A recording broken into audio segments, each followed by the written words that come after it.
Good evening students. उम्मीद कर रहा हूँ कि आप लोग अच्छे से पढ़ाई कर रहे होइएगा। चलिए, तो पिछले लेक्चर में हमने आप लोगों को पढ़ाया था triangle law of vector addition. क्या पढ़ाया था? Triangle law of vector addition, जिसमें हमने रिजल्टेंट निकालने का फॉर्मूला बताया था। आर इक्वल टू मैग्नीट्यूड में root under A square plus B square plus 2ab cos theta. ये पढ़ाया था। रिजल्टेंट इक्वल टू क्या पढ़ाया था? R equal to root under A square plus B square plus 2ab cos theta. पक्का? इसमें बच्चे कोई डाउट नहीं होगा? पक्का 100% क्लियर होंगे? ठीक है, चलो अच्छी बात है। और इसके बाद बात करते हैं क्या कि जब रिजल्टेंट इक्वल टू आप लोगों को इतना पढ़ा दिया गया root under A square plus B square plus 2ab cos theta, इसमें क्वेश्चंस नहीं करवाए थे हमने, है ना? पिछले लेक्चर में यहीं पर खत्म किए थे और वहां डायरेक्शन निकालने का फॉर्मूला बनाए थे कि tan अल्फा बराबर बी साइन थीटा बटा ए प्लस बी कॉस थीटा। पिछले लेक्चर में बहुत अच्छे से पढ़ाया है, फिगर वगैरह देखिएगा जो बच्चों को समझ में आएगा। ठीक है, अब से आप लोगों को लेक्चर, आप लोगों को बच्चे लेक्चर भी रेगुलर मिलेंगे, पर डे रोज लेक्चर मिलेंगे। 2-3 दिन से वाईफाई का थोड़ा सी स्थिति गड़बड़ था, क्योंकि पूरे शहर का वाईफाई डिस्टर्ब था, इसलिए वीडियो अपलोड नहीं हो रहा था। आपसे आप लोग को रेगुलर रूटीन वीडियो मिलेंगे। ठीक है, अब बात करते हैं क्या कि tan alpha equal to b sin theta बटा a plus b cos theta होता है। ये और ये पढ़ा दिए। ठीक, अब न्यूमेरिकल पॉइंट ऑफ व्यू से कराते हैं, इसमें मेरे समझ से कोई दिक्कत नहीं होगा। ठीक, तो एक क्वेश्चन लिखिए कि vector a makes an angle, vector a makes an angle 30 degree, vector a makes an angle 30 degree with x axis, 30 degree with x axis, and vector b makes an angle 120 degree with x axis, 120 degree with x axis. Then we calculate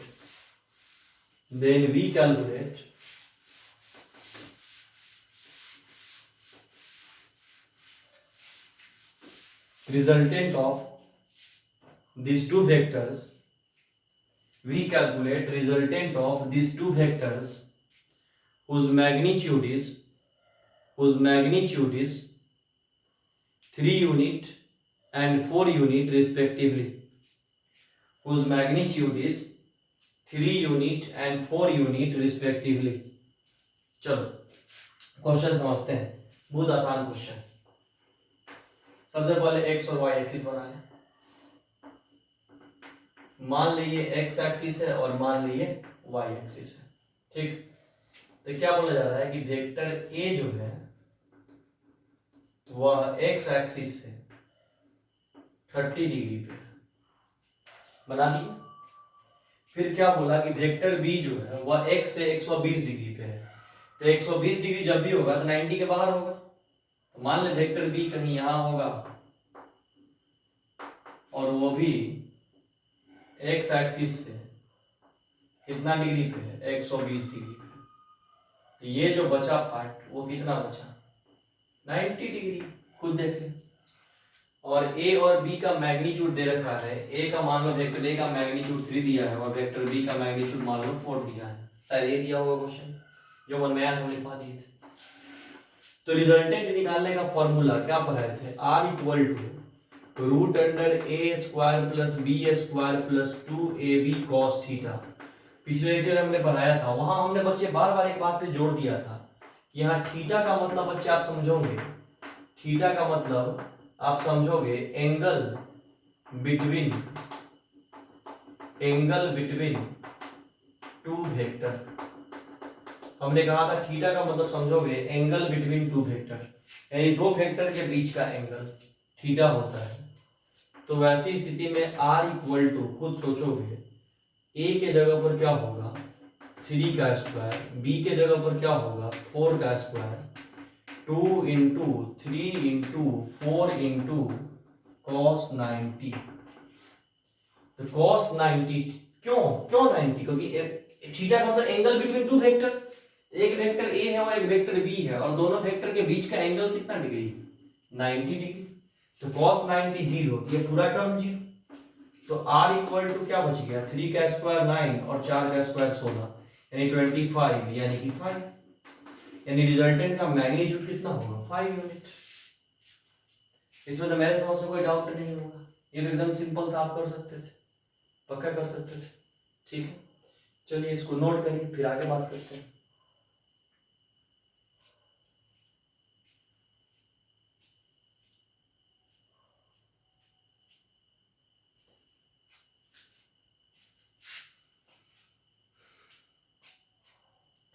हो गया, screen pause करके आप लिख लीजिएगा, हमको पता है।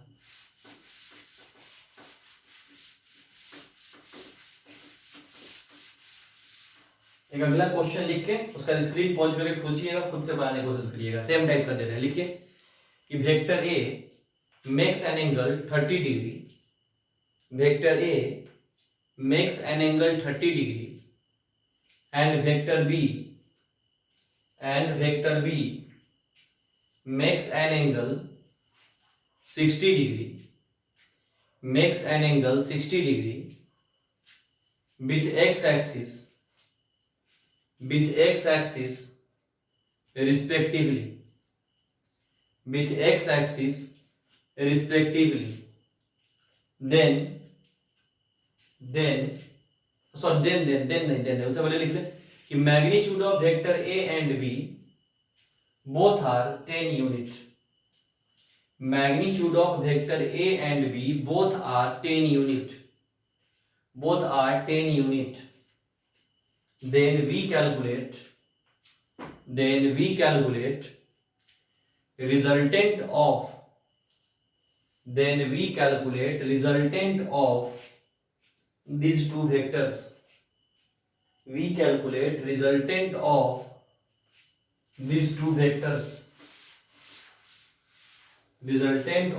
these two vectors, ठीक है। देखिए जरा, मान ले एक एक्स एक्सिस और एक मान ले वाई एक्सिस।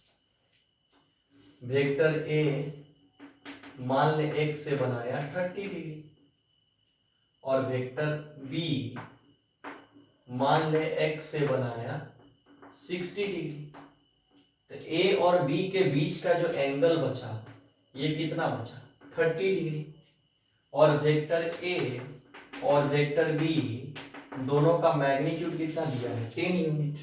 तो आराम से क्वेश्चन उड़ा देगा, क्या बोलेगा कि sir resultant equal to root under A square plus B square plus 2ab cos theta. तो क्या हो जाएगा, रूट अंडर ए के जगह पर भी 10 का स्क्वायर, बी के जगह पर भी 10 का स्क्वायर, 2 इंटू ए के जगह पर भी 10, बी के जगह पर भी 10, और cos थीटा के जगह पर ये कितना हो जाएगा 30, यानी कि cos 30। तब वैसी स्थिति में r इक्वल टू क्या हो जाएगा, रूट अंडर 100 प्लस 100 प्लस 10 10 100 200, और cos 30 का वैल्यू कितना होता है √3/2, शायद 100 ये हो जाएगा। तो r इक्वल टू क्या हो गया 100 100 100 300, 100 प्लस 100 प्लस 100 √3 हो गया। तो 100 100 100 तो 200 प्लस 100 √3, यहाँ 100 को कॉमन कर लेंगे तो 1 प्लस √3 यानी 2√3 इंटू 100 कॉमन कर लिए तो 100 का 10 यानी 10 इंटू 2 प्लस √3, 10 इंटू 2 प्लस √3 इन होगा जी। देख कैसे होगा, तीनों से 100 को कॉमन कर ले तो क्या लिखेगा, 100 कॉमन किए तो 1 प्लस √3 तो 2 प्लस √3। ये वैल्यू पुट उट करके उतना जो दिमाग लगाएगा वैल्यू पुट कर ले। √3 का वैल्यू क्या होता है 1.732, रख दे और सॉल्व करके दिमाग का पूरा जोड़ जाकर लिख रहे आंसर, गुना भाग करते रहे। चल ठीक है, जो बताएं समझ में आया होगा, बहुत बच्चा वाला क्वेश्चन है। ठीक है, चलो एक और क्वेश्चन इसी टाइप का करवाते हैं, उसमें एक वेक्टर और बढ़ाएंगे अब। ठीक है। चलो लिख लो।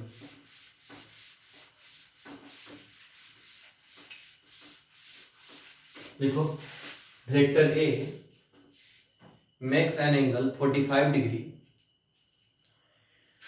Vector A makes an angle 45 degree, vector B makes an angle 135 degree, vector b makes an angle 135 degree, and vector c makes an angle 315 degree 315 degree with x axis respectively, with x axis respectively, then एक बड़े बड़े then में full stop देके फिर लिखोगे magnitude of each vector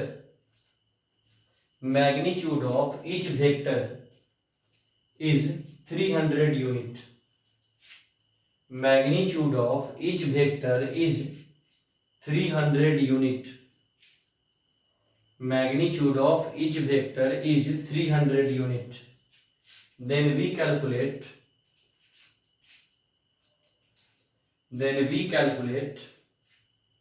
total magnitude.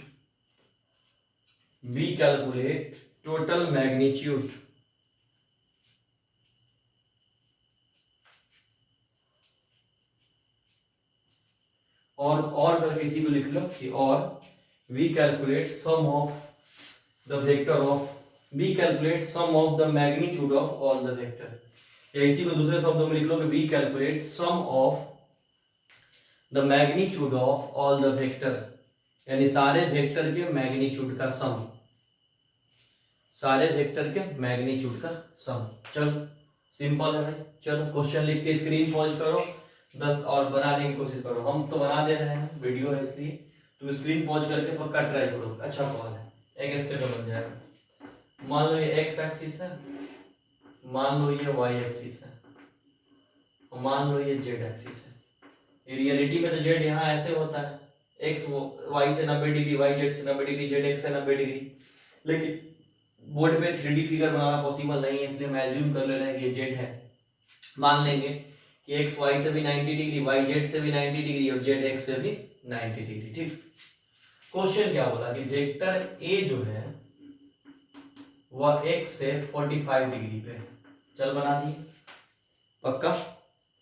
अब क्या बोला कि वेक्टर बी जो है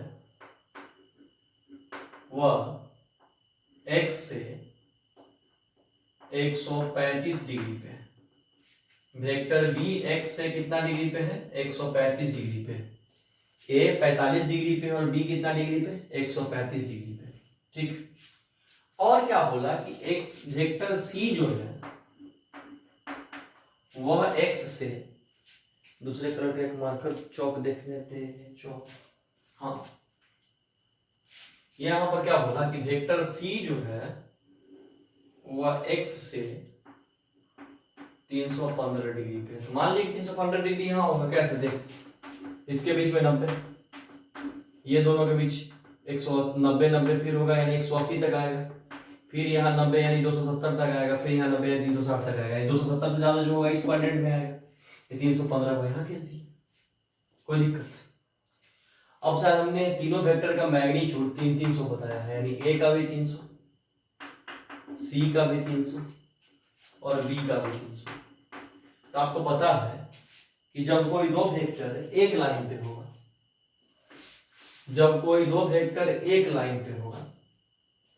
मैग्नीट्यूड दोनों का सेम होगा और डायरेक्शन एक दूसरे के अपोजिट होगा, तो ये दोनों एक दूसरे को कैंसिल करके नेट 0 हो जाएगा।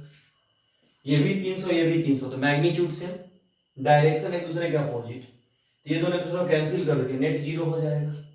तो अब जो रिमेनिंग बचा वो तो केवल वेक्टर ए का बचा, यानी वेक्टर ए का जो मैग्नीट्यूड 300 यूनिट है, यही टोटल मैग्नीट्यूड है।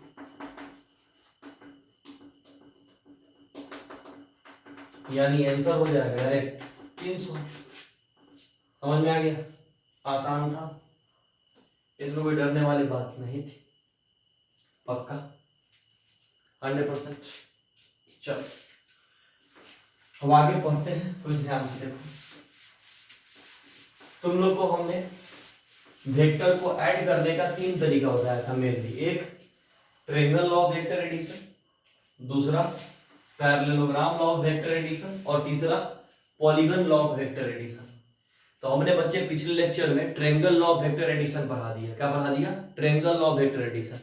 अब आज स्टार्ट करेंगे पैरेललोग्राम लॉ।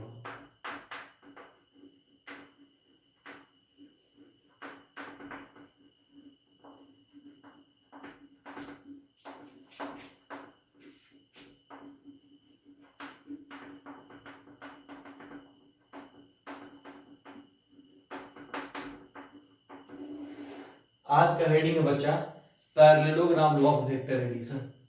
कोई दिक्कत? Parallelogram law of vector addition, ठीक है। अब वो बोलेगा parallelogram law of vector addition को अच्छे से एक्सप्लेन करो, तो करते हैं। देख, मान ले एक वेक्टर ए ले लिया, मान ले हमने एक वेक्टर बी ले लिया, कोई दिक्कत?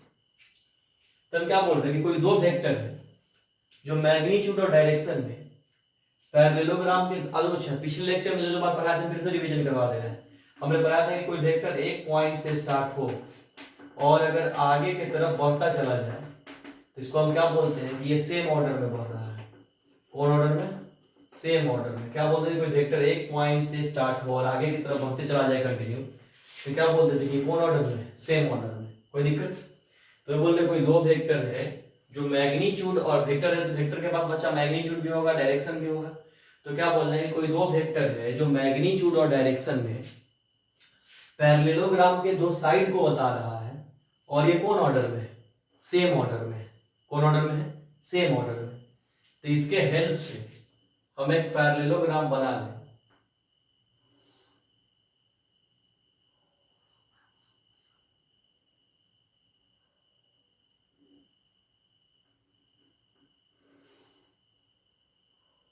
तो इसके हेल्प से अगर हम एक पैरेललोग्राम बना लें, गौर से देखो, तो ये दोनों अगर ये सेम ऑर्डर में है तो ये ए तो ये भी ए, और ये बी तो ये भी बी, कोई दिक्कत?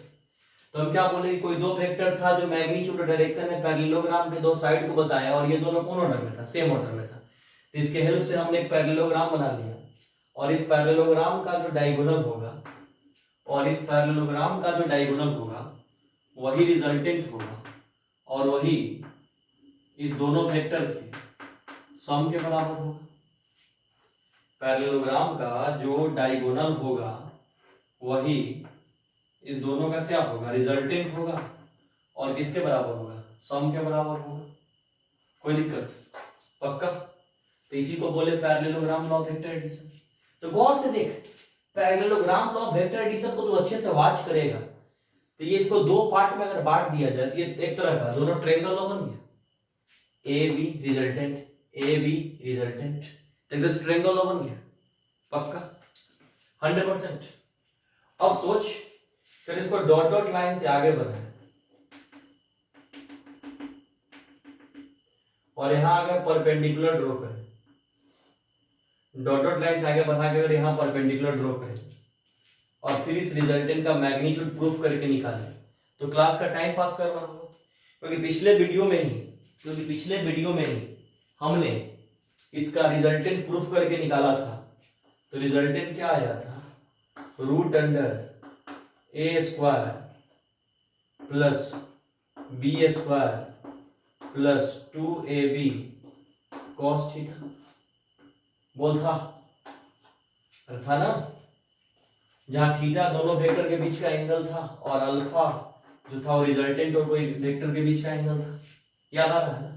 तो दोबारा बच्चा हम इसको प्रूफ नहीं करेंगे, डायरेक्टली देंगे कि रिजल्टेंट इतना होता है। ठीक, तो बात ये उठा कि पैरेललोग्राम बच्चे को समझ में आया नहीं कि पैरेललोग्राम आखिर है क्या। फार्मूला तो डायरेक्ट दिख गया कि ट्रायंगलों से रिलेट कर दी, लेकिन थ्योरेटिकल मीनिंग पैरेललोग्राम लॉ का अभी भी क्लियर नहीं हुआ। उसको हम क्लियर करेंगे, फिर इसका स्पेशल केस पढ़ाएंगे। तो थ्योरेटिकल मीनिंग सबसे पहले बच्चा को हम समझाएंगे कि पैरेललोग्राम है क्या। सबसे पहले ठीक है, देख अब यहां से समझाना स्टार्ट करेंगे। मान लें वेक्टर ए,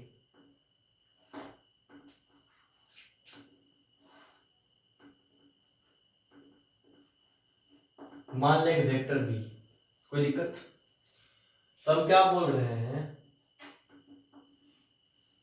कि कोई दो वेक्टर है ए और एक बी, ठीक? तो ये दोनों वेक्टर मैग्नीट्यूड और डायरेक्शन में पैरेललोग्राम के दो साइड को बता रहा है और कौन ऑर्डर में? सेम ऑर्डर में। तो सबसे पहले हम क्या बोलेंगे कि two vectors are represented both in magnitude and direction, both in magnitude and direction by the two adjacent side of a parallelogram are in same order। मतलब कोई दो वेक्टर है जो मैग्नीट्यूड और डायरेक्शन में पैरेललोग्राम के दो साइड को बता रहा है और एक कौन ऑर्डर में? सेम ऑर्डर में, ठीक? तो वैसी स्थिति में हमने क्या किया? एक पैरेललोग्राम बना दिया।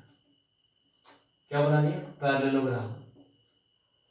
और इस पैरेललोग्राम का जो डायगोनल है वही हमारा रिजल्टेंट है। जो डायगोनल है वही हमारा क्या है? रिजल्टेंट है। और वही इस दोनों वेक्टर के सम के बराबर है ना? तो डिफिनेशन क्या बनाएंगे कि two vectors are represented both in magnitude and direction by the two adjacent side of a parallelogram are in same order, then their resultant is represented both in magnitude and direction by the diagonal of a parallelogram are in opposite order is said to be parallelogram law of vector addition। ठीक, finally फिर से बोल रहे हैं कि कोई दो vector है ए और बी जो मैग्नीट्यूड, कोई दो वेक्टर जो मैग्नीट्यूड और डायरेक्शन में पैरेललोग्राम के दो साइड को बता रहा है, कौन ऑर्डर में? सेम ऑर्डर में। तो वैसी स्थिति में हम क्या कर रहे हैं कि हम एक पैरेललोग्राम बना रहे हैं और इस पैरेललोग्राम का जो डायगोनल होगा वही दोनों वेक्टर का रिजल्टेंट होगा, सम के बराबर होगा। और ये कौन ऑर्डर में होगा? अपोजिट ऑर्डर में होगा। कौन ऑर्डर में होगा? अपोजिट ऑर्डर में होगा। इसी को हम लोग क्या बोलेंगे? Parallelogram law of vector addition. क्या बोलेंगे इसी को? Parallelogram law of vector addition. कोई डाउट? इसको क्या बोलेंगे? Parallelogram law of vector addition. ठीक, अब इसका रिजल्टेंट मैग्नीट्यूड तो यही रहेगा। इसको फिगर स्क्रीन को पॉज करो, इतना को लिख लो पहले।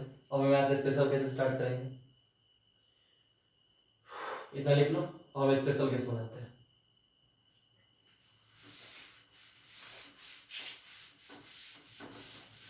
जो लोग प्रूफ नहीं देखे हैं पिछला वीडियो देख लीजिए ट्रायंगलों का, प्रूफ इसका समझ में आ जाएगा। वो तोड़ के एक्सप्लेन किया है बेटर।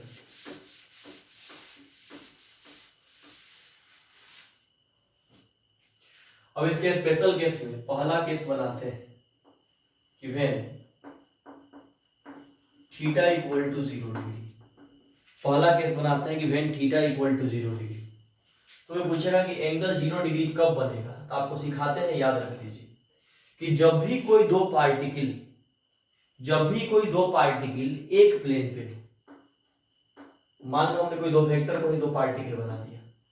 मान लो कि जब भी कोई दो पार्टिकल एक प्लेन पे हो, मतलब एक ही प्लेन पे हो और दोनों क्या हो? सेम डायरेक्शन में हो। कितना? कौन डायरेक्शन में हो? सेम डायरेक्शन में हो। तो वैसी स्थिति में यहां पर कितना डिग्री बनता है? 0 डिग्री। या जब भी कोई दो पार्टिकल एक दूसरे के पैरेलल हो और कौन डायरेक्शन में हो? सेम डायरेक्शन में हो, तब भी वैसी स्थिति में एंगल कितना डिग्री बनता है? 0 डिग्री।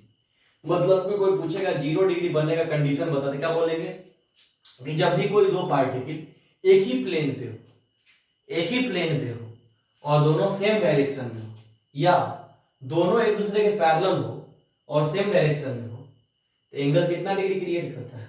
0 डिग्री। कितना डिग्री? 0 डिग्री। पक्का? तो जब ये 0 डिग्री बनाएगा तो वैसी स्थिति में रिजल्टेंट इक्वल टू क्या हो जाएगा? Root under A square plus B square plus 2ab cos theta. तो मान लो कि हमने पहला केस बनाया कि theta equal to 0 degree. Theta की जगह 0 डिग्री लिख देंगे तो रिजल्टेंट कितना आएगा? रिजल्टेंट आएगा A square plus B square plus 2ab cos 0। cos 0 का वैल्यू 1 हो जाएगा तो रिजल्टेंट क्या होगा? Root under A square plus B square plus 2ab। तो इसको लिख सकते हैं a प्लस बी का होल स्क्वायर, यानी कि रूट से बाहर निकालेंगे तो a प्लस बी। यानी जब एंगल 0 डिग्री होगा तो इसका उस वैसी स्थिति में रिजल्टेंट क्या होगा, a प्लस बी।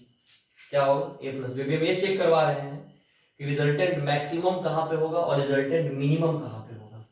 तो हम क्या बोले, कर एंगल की 0 डिग्री होगा तो रिजल्टेंट कितना आएगा, a प्लस बी आएगा। और 0 डिग्री कब होगा, जब दोनों एक ही प्लेन पे होगा और सेम डायरेक्शन में होगा, या दोनों एक दूसरे के पैरेलल होगा और सेम डायरेक्शन में होगा। कोई डाउट, ये बात समझ में आ गई? चलो अच्छा, थैंक यू। अब इसके बाद आगे बात करते हैं। इसको स्क्रीन पे पहुंच करो जल्दी।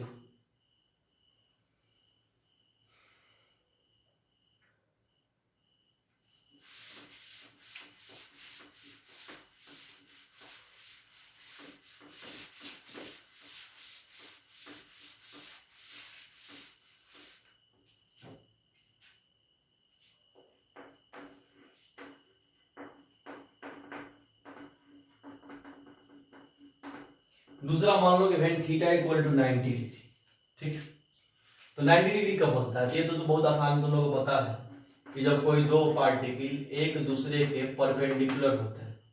तो एक दूसरे के जब परपेंडिकुलर होंगे, या कोई दो वेक्टर एक दूसरे के परपेंडिकुलर होंगे, तो एंगल कितना डिग्री क्रिएट कराएंगे, 90 डिग्री। तो ऐसी स्थिति में मैग्नीट्यूड आर इक्वल टू क्या हो जाएगा, root under A square plus B square plus 2ab cos 90 0, यानी r इक्वल टू क्या आ गया, root under A square plus B square. cos 90 0 दिए, पूरा टर्म 0, तो बचेगा क्या, root under A square plus B square. चलो अच्छा, इसमें कोई डाउट? अब तीसरा बात करते हैं कि when theta equal to 180 degree. तो जब एंगल 180 डिग्री, तो ये भी सीख, हमें तुरंत 10th पास करके आया, बहुत बच्चा को डाउट हो गया, तो सीख कि 180 डिग्री कब बनेगा। ये भी सीख कि जब कोई दोनों एक लाइन पे होगा, जब कोई दोनों एक लाइन पे होगा और एक दूसरे के अपोजिट डायरेक्शन में होगा। जब कोई दोनों एक लाइन पे होगा और एक दूसरे के अपोजिट डायरेक्शन में होगा, एंगल कितना डिग्री बनेगा, 180 बनेगा। कितना डिग्री बनेगा, 180 बनेगा। तो वैसी स्थिति में रिजल्टेंट क्या होगा, root under A square plus B square plus 2ab cos 180, ठीक। तो cos 180 -1 होता है, तो r इक्वल टू क्या हो जाएगा, root under A square plus B square plus 2ab। cos 180 कितना होता है, -1।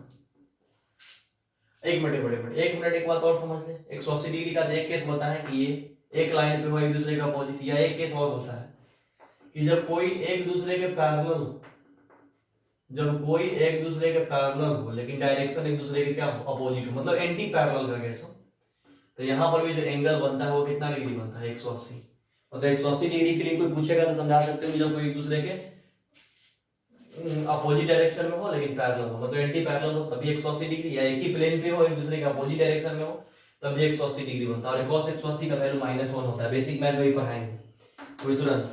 तो r इक्वल टू क्या हो जाएगा, a square plus B square minus 2ab। यानी इसको क्या लिख लेंगे, r equal to root under a minus B का होल स्क्वायर, यानी r equal to a minus B, ठीक।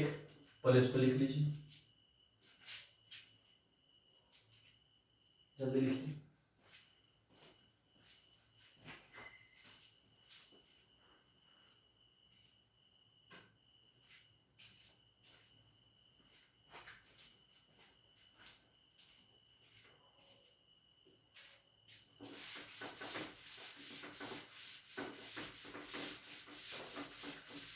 अब बात ये उठ रहा है कि रिजल्टेंट मैक्सिमम कहां पे और मिनिमम कहां पे है। तो फटाक से देख ले कि थीटा जब 0 डिग्री था तो r equal to a plus B था। जब थीटा 90 डिग्री था तो r equal to root under a square plus B square था। और थीटा जब 180 डिग्री था तो R equal to A minus B था। तो मान लें कि अगर ए बराबर 3 और बी बराबर 4 अगर लें तो यहाँ पर वैसी स्थिति में ये आर कितना आ जाएगा, मान लें 7, यहाँ लेगा तो ये आर कितना हो जाएगा 3 का स्क्वायर 4 का स्क्वायर यानी कि 9, 16 25 यानी कि ये 5, और अगर यहाँ लेगा तो यहाँ पर क्या आ जाएगा ये 4 और ये 3, आर इक्वल टू 1। तो खुद देख कहाँ पर ज्यादा है, खुद चेक कर कहाँ मैक्सिमम है और कहाँ मिनिमम है। तो तू बोलेगा कि sir theta equal to 0 degree पे रिजल्टेंट सबसे ज्यादा है और थीटा इक्वल टू 180 डिग्री पे रिजल्टेंट सबसे कम है, बोलेगा ना। मतलब तुम्हारे दिमाग में क्या गया कि 0 डिग्री पे रिजल्टेंट मैक्सिमम और 180 डिग्री पे रिजल्टेंट मिनिमम। मतलब कि जब कोई दो वेक्टर एक लाइन पे और सेम डायरेक्शन में होगा, सेम डायरेक्शन में, तो वहां पर मैक्सिमम होगा, और जब कोई दो वेक्टर एक लाइन पे होगा और एक दूसरे के अपोजिट डायरेक्शन में होगा तो वहां पर मिनिमम होगा, क्योंकि 0 डिग्री पे मैक्सिमम 180 डिग्री पे मिनिमम। तो इसको पॉइंट बना के लिख ले कि resultant maximum at 0 degree, minimum at 180 degree. इतना तो मेरे समझ तुम्हारा क्लियर हो गया होगा पक्का। Thank you. इसके आगे नेक्स्ट वीडियो में पढ़ाई करते हैं।